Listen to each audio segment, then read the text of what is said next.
रियासत महाराष्ट्र के असम्बली इंतखाबात की तशहीरी मुहिम इन दिनों जोरों पर है। हर सियासी पार्टी और इस पार्टी का उम्मीदवार जी जान लगाकर अवाम को अपनी तरफ मुतवज्जह करने की कोशिशें कर रहा है। हर दिन रैली, डोर टू डोर मुलाकातें, इंतखाबी जलसे आम, ढोल ताशे बजाकर अवाम को अपनी तरफ करने की कोशिशें जारी है।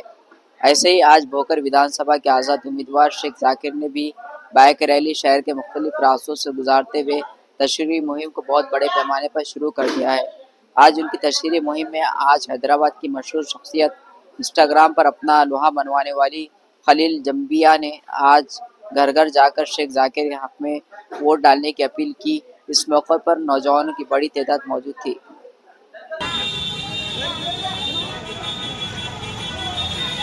नांदेड़ की सियासी, समाजी, माशी और अवामी खबरों के साथ इश्तिहारात के लिए हमसे राब्ता करें।